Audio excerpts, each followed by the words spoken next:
Hello बच्चों।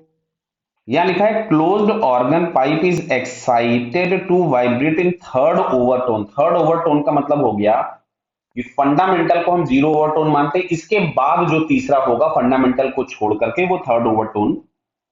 It is observe that there are, तो देखो इधर मैं बना देता हूं, मैं पैटर्न बना देता हूं। ये मान लीजिए आपके पास हो गया फंडामेंटल मोड। तो फंडामेंटल मोड में क्या होगा, क्लोज्ड एंड पर आपके पास नोड बनता है और ओपन एंड पर एंटी नोड बनेगा। ये कुछ इस तरह का डायग्राम बन गया, क्लियर। अच्छा, इसका अगला पैटर्न, इसका अगर मैं अगला पैटर्न बनाऊं तो यहां पे हम लोगों के पास क्या होता है, बीच में एक नोड बनेगा।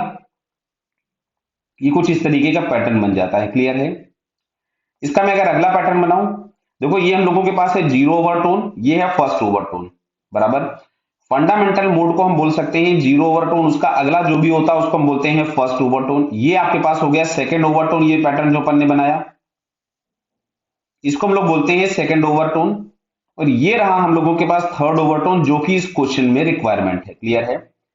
थर्ड ओवरटोन मतलब यहां पे ये इस तरीके का पैटर्न आपको दिखाई देगा, क्लियर। ये समझ में शायद आपको आ रहा होगा कि थर्ड ओवरटोन का मतलब ये हो गया। अब इसमें पूछा है number of nodes and number of anti nodes. तो देखो नंबर ऑफ नोड्स की अगर मैं बात करूं तो एक नोड यहां है, एक यहां है, दो यहां है, तीन और यहां पे है चार।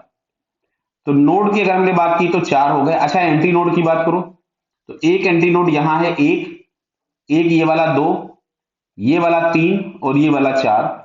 तो अब अगर मैं एंटी नोड की बात करूंगा तो वो भी चार है। तो चार नोड और चार एंटी नोड मतलब four nodes and four anti nodes. तो ये डी वाले ऑप्शन में हमको दिखता है। सो इस correct answer is D. Okay बेटा, ऑल द बेस्ट।